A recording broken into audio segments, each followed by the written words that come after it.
মাত্র ৫৬ ঘন্টার মধ্যে ১৬টি চীনা সামরিক কার্গো বিমান তেহরানে অবতরণ করেছে। একই সময়ে রাশিয়ার বিমানগুলো একাধিকবার ইরানে প্রবেশ করেছে। ঠিক তখনই তেহরান প্রকাশ করছে সমুদ্রের তলদেশে গড়ে তোলা তাদের ক্ষেপণাস্ত্র শহর। একই সময়ে মার্কিন সাম্রাজ্যকে উড়িয়ে দিতে ইরানের পররাষ্ট্রমন্ত্রীর হুঁশিয়ারি, তাদের আঙুল ট্রিগারে রয়েছে। আর এর মাঝেই তেহরানবাসীর জন্য সর্বোচ্চ নেতার আশ্বাসবাণী, আল্লাহই যথেষ্ট। ইসরায়েলি সংবাদ মাধ্যম মার্ভি সহ বিভিন্ন গোয়েন্দা প্রতিবেদন দাবি করেছে মাত্র ৫৬ ঘন্টার মধ্যে চীনের ১৬টি Y-20 নামের বড় সামরিক বিমান তেহরানে অবতরণ করেছে। এই বিমান একবারে ৬০ টনেরও বেশি সরঞ্জাম বহন করতে পারে। একই সময়ে রাশিয়ার সামরিক বিমানও একাধিকবার ইরানে যাতায়াত করে। চীন ইরানে HQ-9B দীর্ঘপাল্লার আকাশ প্রতিরক্ষা ব্যবস্থা পাঠিয়েছে, যা মার্কিন S-300 এর সমতুল্য। এছাড়াও এই ফ্লাইটগুলোতে পাঠানো হয়েছে উন্নত রাডার জ্যামিং, ইলেকট্রনিক ওয়্যারফেয়ার সরঞ্জাম ও ক্ষেপণাস্ত্র তৈরির কাঁচামাল। এছাড়া ইরান এখন মার্কিন GPS এর পরিবর্তে চীনের বাই-২ স্যাটেলাইট সিস্টেম ব্যবহার করছে। এর ফলে ইরানের অস্ত্র ব্যবস্থা এখন স্বাধীন, পশ্চিমাদের নিয়ন্ত্রণের বাইরে। এই ফ্লাইটগুলো ছিল অত্যন্ত গোপনীয়।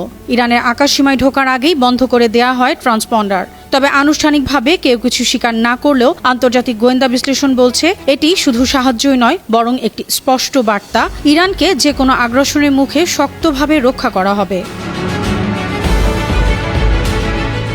যুক্তরাষ্ট্রের সাথে তুঙ্গে থাকা উত্তেজনার মধ্যেই সমুদ্রের তলদেশে বিশাল এক ক্ষেপণাস্ত্র টানেলের নেটওয়ার্ক উন্মোচন করে চমক সৃষ্টি করেছে ইরান। দেশটির রাষ্ট্রীয় টেলিভিশনে প্রচারিত ফুটেজে দেখা গেছে IRGC নৌবাহিনীর কমান্ডার আলী রেজা তাংসিরি দাঁড়িয়ে আছেন সেই টানেলের ভেতরে, যেখানে সারি সারি কাদের 380L নামের ক্রুজ মিসাইল প্রস্তুত। ইরানের দাবি, এসব ক্ষেপণাস্ত্র ১০০০ কিলোমিটার দূরের লক্ষ্যবস্তুতে আঘাত হানতে সক্ষম, আর তাদের মূল লক্ষ্য পারস্য উপসাগর ও ওমান সাগরে অবস্থানরত মার্কিন নৌবহর।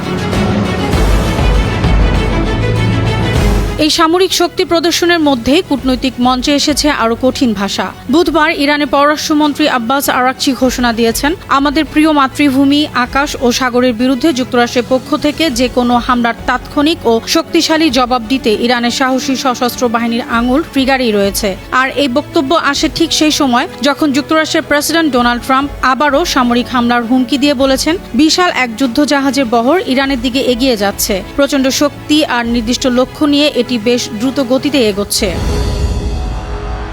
এই উত্তেজনার মাঝেই ইরানের সর্বোচ্চ নেতা আয়াতুল্লাহ আলী খামেনি দেশের জনগণকে মানসিকভাবে স্থির ও সাহসী থাকার বার্তা দিয়ে বলেছেন, ভয় পাবেন না, আল্লাহই যথেষ্ট। আন্তর্জাতিক ডেস্ক, বানো টিভি।